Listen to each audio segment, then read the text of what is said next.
morning, all of you. Here I am welcoming you to the platform of Mahatma Gandhi Institute for Civil Services. Today we are going to study the basic difference between fundamental right and DPSP.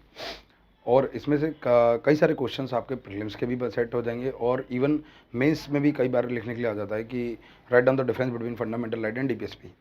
और prelims में भी जो questions आते हैं वो कई सारे questions बहुत बेसिक होते हैं और वो इजीली सॉल्व किए जा सकते हैं, पर उसको टिपिकल अपन ही बना देते हैं। राइट, तो हम स्टार्ट करते हैं और हम स्टार्ट करते हैं बिल्कुल समझना कि क्या डिफरेंस है पार्ट 3 एंड पार्ट 4 में। वैसे तो बहुत बड़ा है पार्ट 4, आप जानते हैं, और पार्ट 3 भी बहुत बड़ा है। यूजुअली सब लोगों का फोकस पार्ट 3 होता है, पर जो फोकस हमारा होना चाहिए वो पार्ट 4 भी होना चाहिए, क्योंकि पार्ट 4 हमारे अधिकार ही हैं, राइट्स ही हैं। वो कई सारे लोग ऐसा कहते हैं कि वो पॉलिसी है, वो पॉलिसी नहीं है, वो हमारे राइट्स ही हैं, वो सिटीजन के राइट्स हैं। वो जैसे फंडामेंटल राइट्स आपके राइट्स हैं, ऐसी सिटीजन के राइट्स हैं डीपीएसपी। और ये दोनों ही दो पार्ट्स में डिवाइड हैं, पार्ट 3 में डिवाइड है और पार्ट 4 में डिवाइड है। इसका मतलब इंडिया के अंदर सिटीजन के पास दो टाइप के राइट्स हैं, एक राइट है फंडामेंटल राइट जो पार्ट 3 में, एक है डीपीएसपी जो पार्ट 4 में। और हम इसको समझना स्टार्ट करते हैं। इसको समझने के लिए सबसे पहले अपन समझते हैं कि क्या होता है स्टेट वर्ड क्या होता है।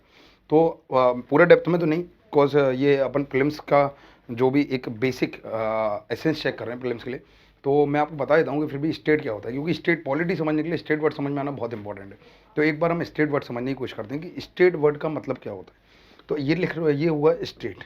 स्टेट का मतलब आप ब्रॉडली मान सकते हैं गवर्नमेंट या वो बॉडी जो लॉ बनाती है, ये सब कोई स्टेट होते हैं। ठीक, जैसे जुडिशरी भी स्टेट के अंदर आती है, पर जुडिशरी स्टेट के अंदर काउंट नहीं होती है। Judiciary is separate, like judiciary independent body है और जुडिशरी इंडिपेंडेंट है, स्टेट के अंदर कवर नहीं होती। तो स्टेट अपन देख लेते हैं। स्टेट के बेसिकली अपन दो पार्ट देख लेते हैं जो समझने के लिए इंपॉर्टेंट है। तो स्टेट में दो पार्ट होते हैं, एक पार्ट है जो लॉ बनाता है जिसको अपन बोलते हैं लेजिस्लेटिव पार्ट ऑफ स्टेट, और एक पार्ट है जो जो प्लान लॉ को एग्जीक्यूट करवाता है, उसको बोलते हैं एग्जीक्यूटिव।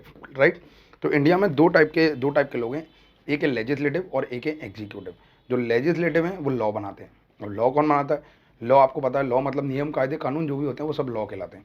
जैसे पार्लियामेंट ने कोई लॉ बनाया, ठीक, बेटी बचाओ बेटी पढ़ाओ, या मध्य प्रदेश विधानसभा ने कोई लॉ बनाया, लाडली लक्ष्मी योजना, ये लॉ है।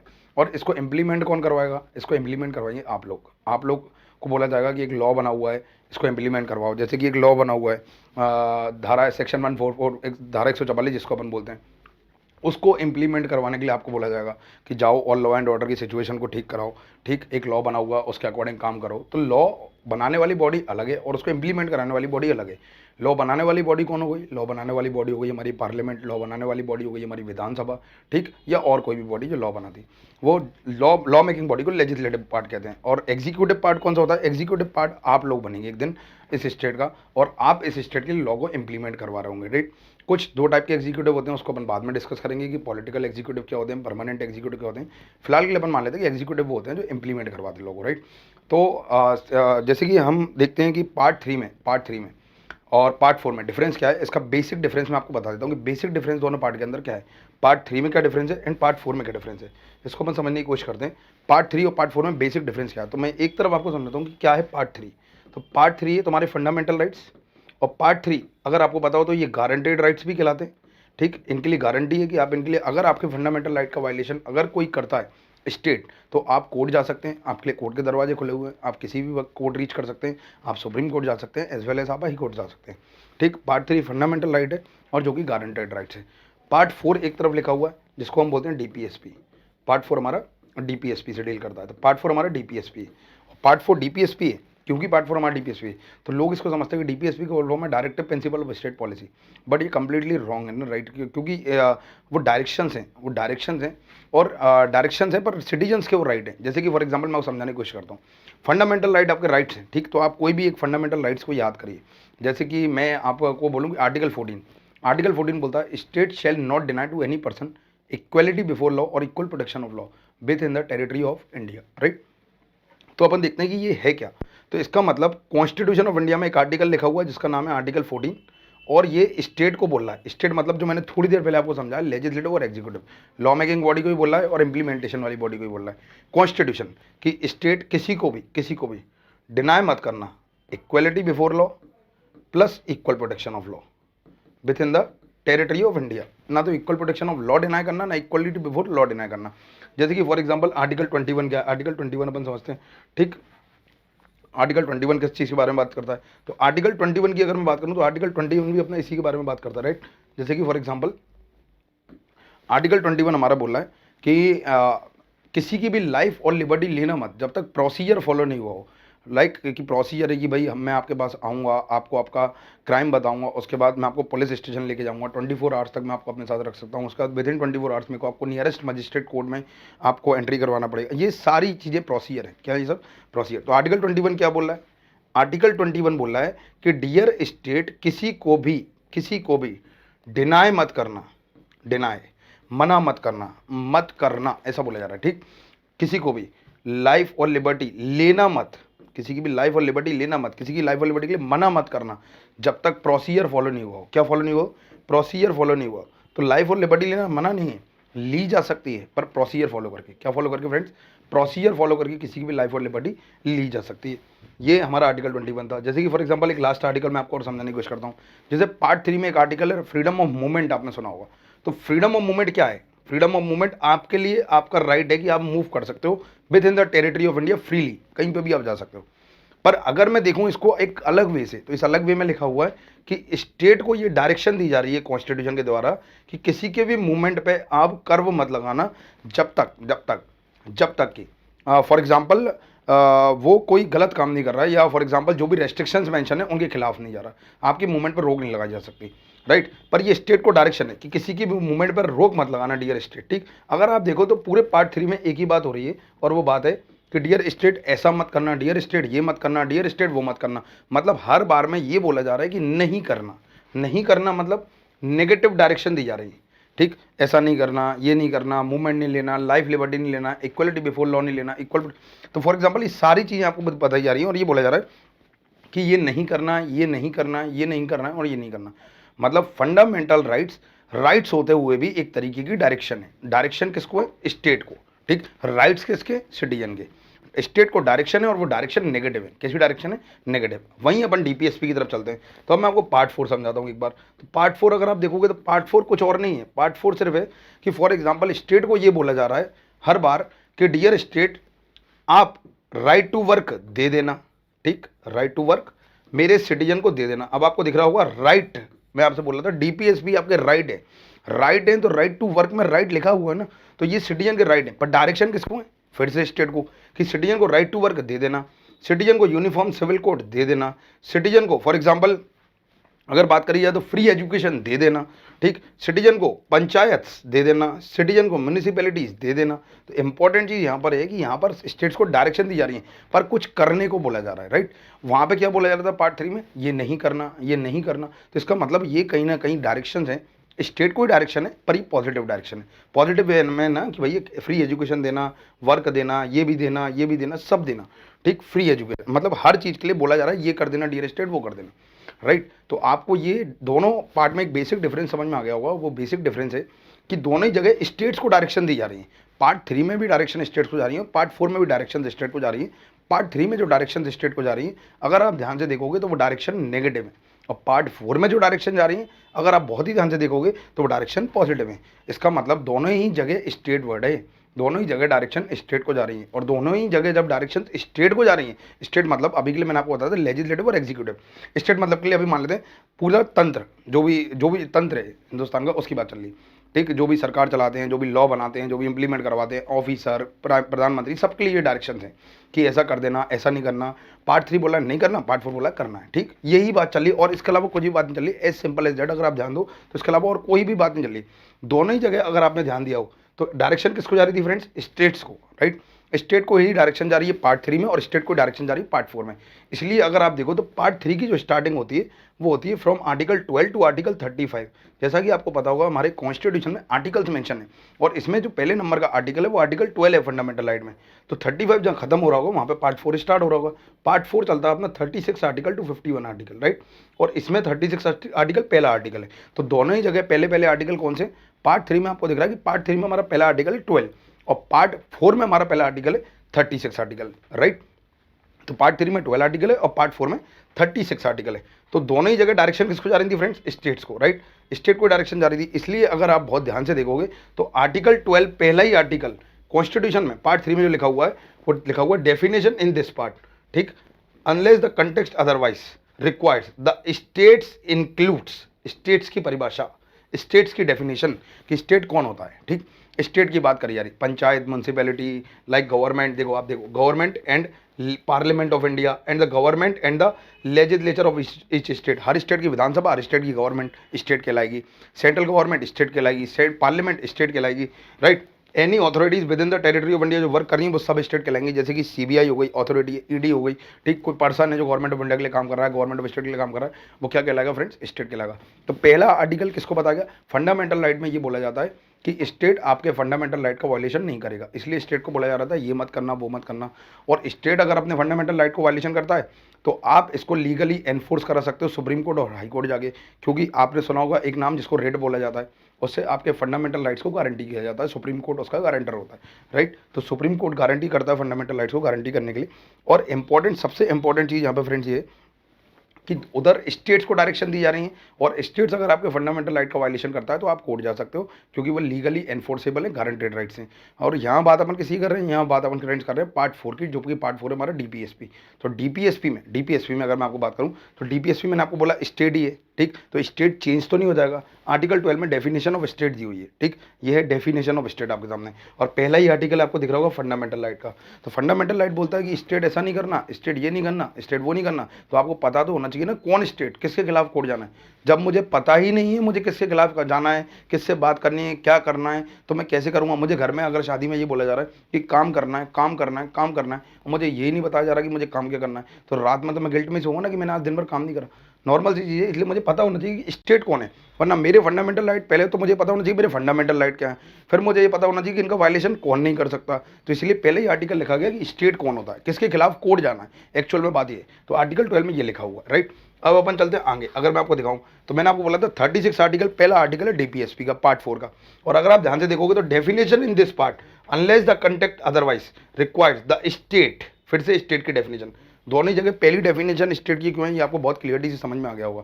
क्यों है फ्रेंड दोनों जगह स्टेट की डेफिनेशन, क्योंकि दोनों ही जगह डायरेक्शन किसको जा रही है, स्टेट को। एक जगह नेगेटिव जा रही है और एक जगह पॉजिटिव जा रही है। अगर आपको यहाँ पर सामने दिख रहा हो तो इसमें लिखा हुआ है the state has the same meaning as in part 3। मतलब डॉक्टर भीमराव अंबेडकर ने 2 बार डिफाइन नहीं करा स्टेट वर्ड को, एक ही बार डिफाइन करा। और वो कहाँ पर डिफाइन करा फ्रेंड, आर्टिकल नंबर 12 में। कहाँ पर डिफाइन नहीं करा, आर्टिकल नंबर 36 में। उन्होंने बोला स्टेट का मतलब वही है जो आप पार्ट 3 में पहले से पढ़ के आए हो, ठीक। यहाँ पे अलग से आगे स्टेट में ढूंढो, यहाँ स्टेट नहीं मिलेगा, स्टेट का मतलब तो वही है। मैं बार बार स्टेट नहीं समझाऊंगा, राइट, ऐसा कह रहे हो। तो वो बोल रहे हैं कि मैं स्टेट का मतलब पहले ही बता चुका हूँ, जो पार्ट 3 में लिखा हुआ है। पार्ट 4 में जो लिखा हुआ है वो सिर्फ ये लिखा हुआ है क्योंकि, इसलिए पहला आर्टिकल लिखा हुआ है क्योंकि यहाँ भी डायरेक्शन किसको जा रही है फ्रेंड, स्टेट्स को।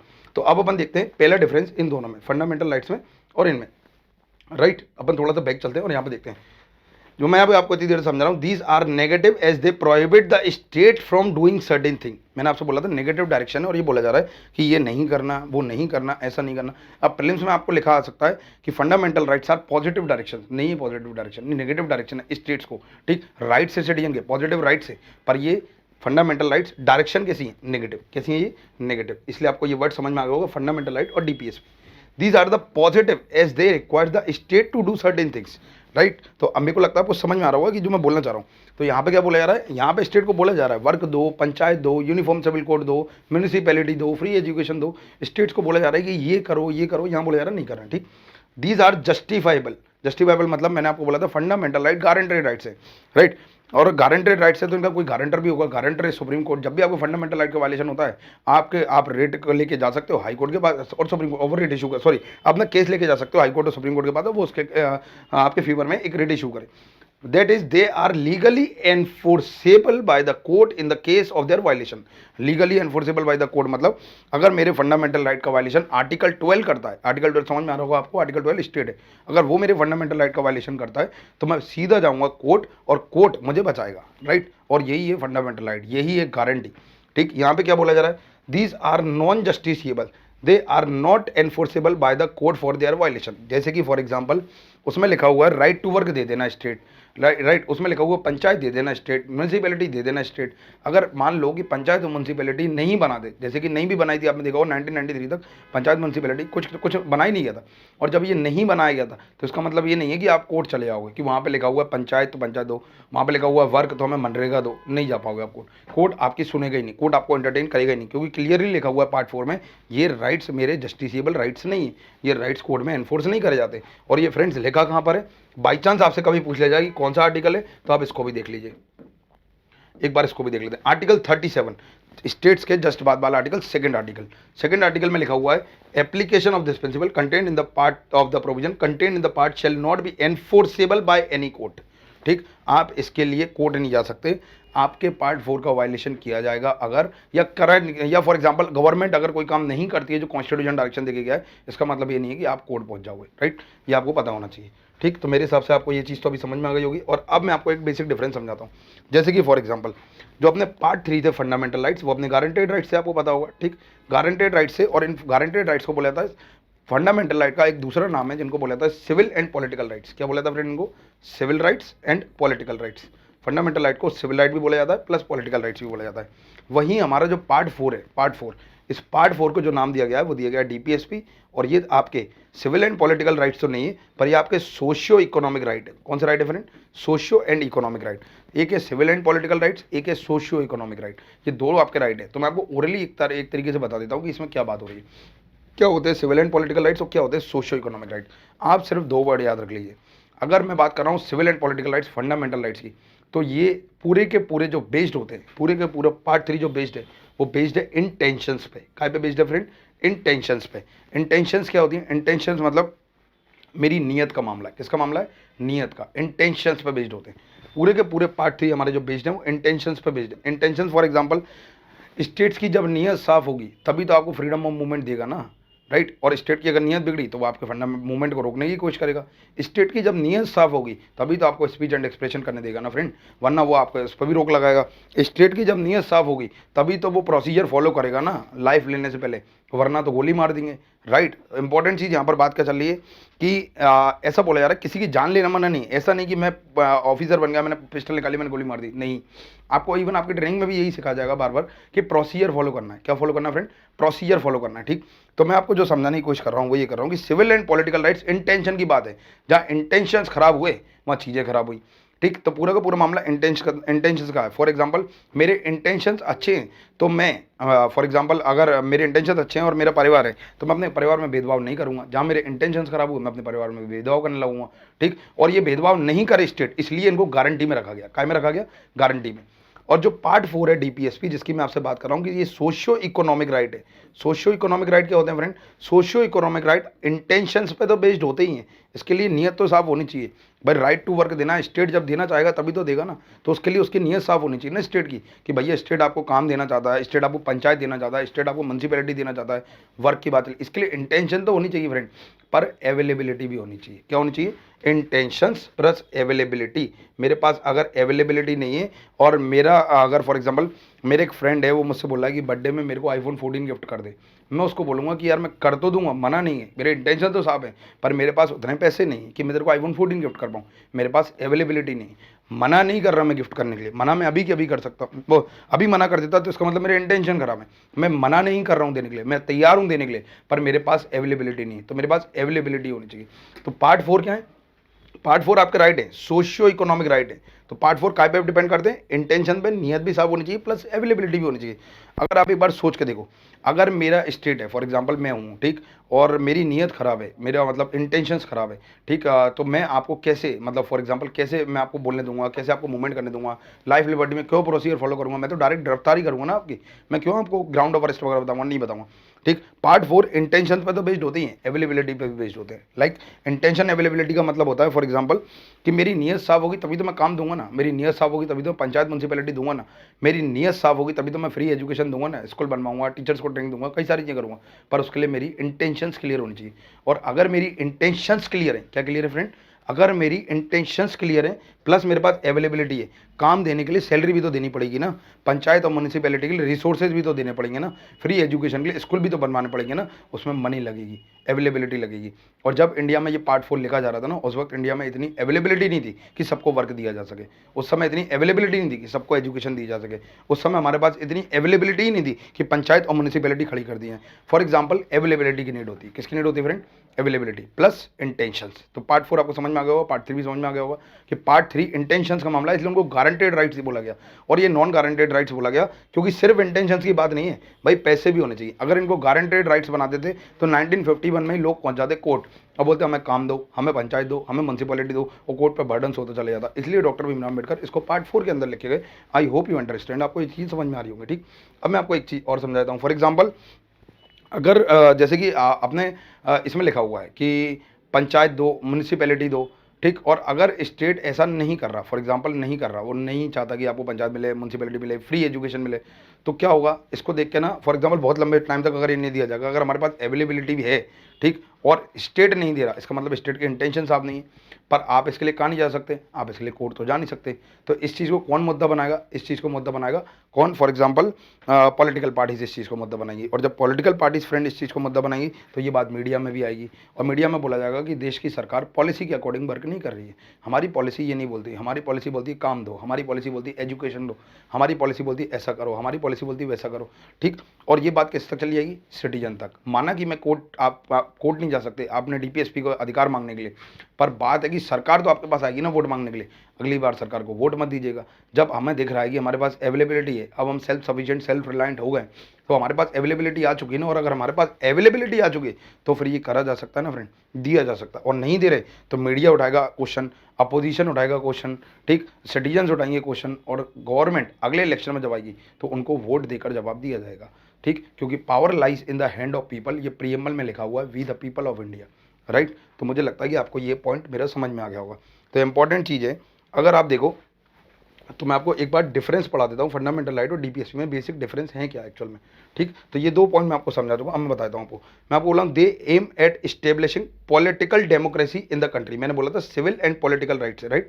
कौन सा राइट्स है friend? Civil and political rights. और मैंने आपको बोला था वो काय पे डिपेंड है? वो मोरालिटी पे डिपेंड है। अगर फॉर एग्जाम्पल मेरी मोरालिटी, मेरे अंदर मोरालिटी है तो मैं ये करूँगा ना, और अगर मेरी नीयत खराब है, ठीक, मेरे पास अवेलेबिलिटी है पर मेरे पास नीयत खराब है, मेरा फ्रेंड मुझसे बोला भाई मेरे को फ़ोन दिला दे, मेरे पास एक 1 CR रुपीज़ पड़े हुए हैं पर मैं उसको फ़ोन नहीं दिला रहा, कौन सा? iPhone 14। तो इसका मतलब मेरी इंटेंशन ठीक नहीं है ना, कि जब मेरे पास है उसके बाद भी अवेलेबिलिटी है, उसके बाद मेरी इंटेंशन साफ नहीं, इसलिए नहीं दिला रहा, राइट। तो इसमें क्या बोला जा रहा है? They aim at establishing social and economical democracy in India. मैंने आपको बोला था सोशियो इकोनॉमिक राइट है, सिविल पॉलिटिकल राइट्स है। मैं आपको एक एक वर्ड समझाता जा रहा हूँ जो भी इसमें लिखा हुआ है, राइट।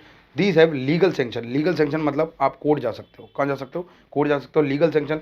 और these have legal and political sanction. मैंने आपको बोला था लीगल एंड पॉलिटिकल सेंक्शन क्यों? फॉर एग्जांपल इसके लिए आपको यहाँ पे खैर ये पॉलिटिकल सेंक्शन है और ये लीगल सेंक्शन है अगर ध्यान से देखा जाए तो लीगल सेंक्शन क्या कि फॉर एग्जांपल देना ही पड़ेंगे। आप किसी को मूवमेंट मना नहीं कर सकते, ठीक, आप किसी को लिबर्टी, लाइफ लिबर्टी मना नहीं कर सकते, आप किसी को freedom of speech and expression deny नहीं कर सकते। और ये क्या है? Political sanction. ये लीगल सेंक्शन नहीं है। जरूरी नहीं है राइट टू वर्क देना, जरूरी नहीं है म्यूनसिपैलिटी देना, जरूरी नहीं है पंचायत देना। बात है ये आपकी मोरालिटी का मामला, अगर आप दोगे तो अच्छी बात है, वरना आपको इलेक्शन में जवाब दे दिया जाएगा, right. They do not require any legislation for their implementation, they are automatically enforced, right. तो फ्रीडम ऑफ मूवमेंट देने के लिए कोई लॉ पास नहीं करना, freedom of speech and expression देने के लिए कोई लॉ पास नहीं करना, लाइफ लिबर्टी में प्रोसीजर फॉलो करने के लिए अलग से कोई लॉ पास नहीं करना, ठीक। जो बना हुआ है वो ये, ठीक, मतलब हर वक्त इनके लिए लॉ पास नहीं करना होता। Fundamental rights are self executory, ये वर्ड याद रखना आप। Fundamental rights are self executory in nature. Self executory in sense कि अगर मुझे फंडामेंटल राइट्स आपको देने हैं तो उसके लिए मुझे कोई अलग से लॉ पास नहीं करना।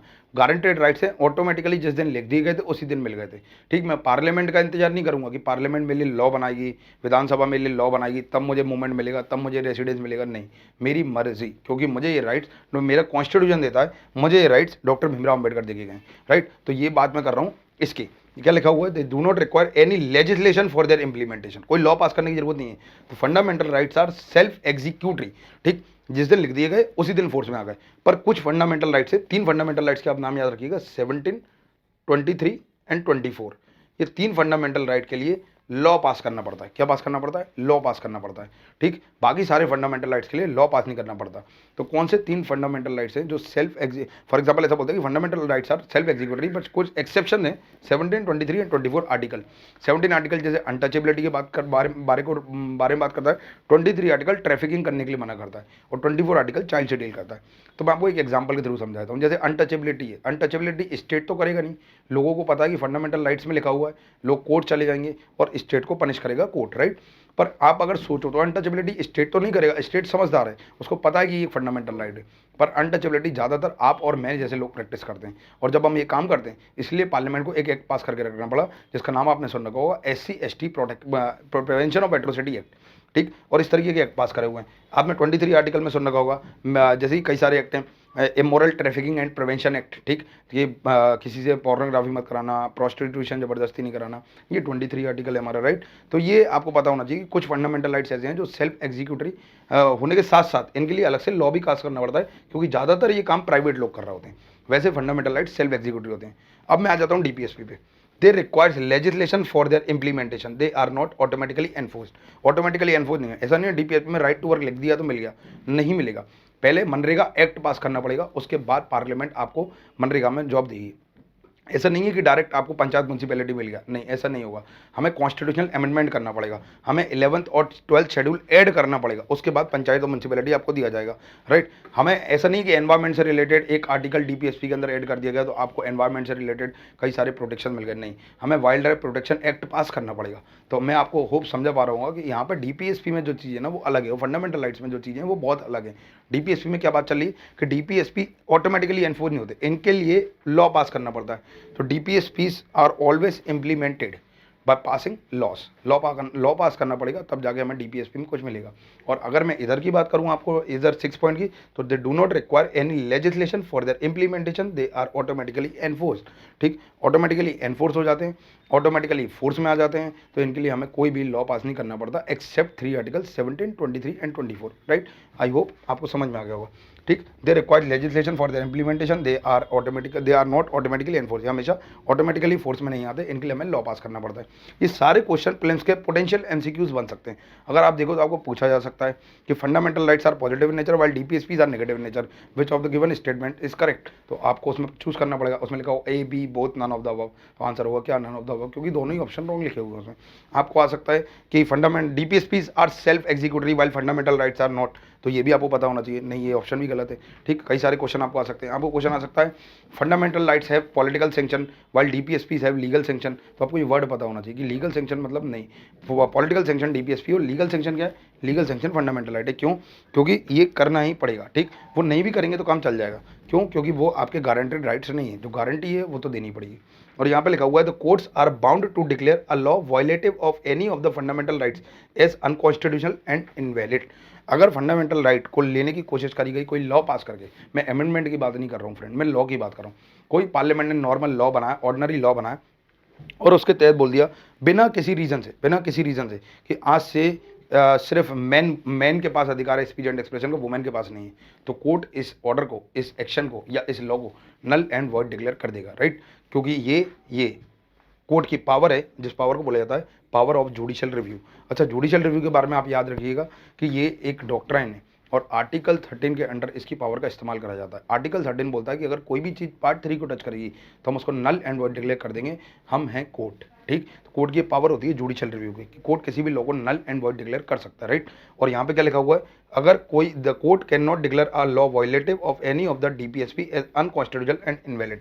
पार्लियामेंट ने मान लो फॉर एग्जांपल लिखा हुआ है कि ऐसे ड्रग्स नहीं बेचने जो कि पब्लिक के लिए इंजूरियस हो। मान लो पार्लियामेंट ने बना दिया ऐसा नियम और बेचने लगे ऐसे ड्रग्स, हिंदुस्तान में मिलने लगे ऐसे ड्रग्स, तो आप क्या कर लोगे? आप कोर्ट जाओगे?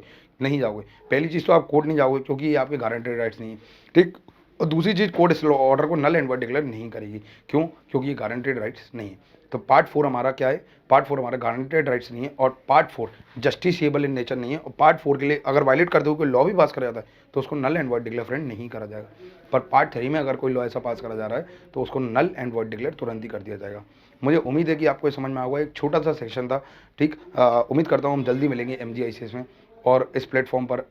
आशा करता हूँ कि आप क्लास में आएँ और क्लास में आके जब अपन पढ़ते हैं क्लास में कई सारी चीज़ें ना बहुत क्लियरिटी से समझ में आती है क्योंकि जब अपन सामने बैठ के लिख रहे होते हैं ना कॉपी के अंदर, और हमें समझ में आ रहा होता है कि हाँ ऐसा है ऐसा है, और सामने हमारे कॉन्स्टिट्यूशन का लॉ होता है, साइड में हमारे बुक होती है, और साथ में हमारी कॉपी होती है, तो कई सारी चीज़ें ईजी हो जाती हैं।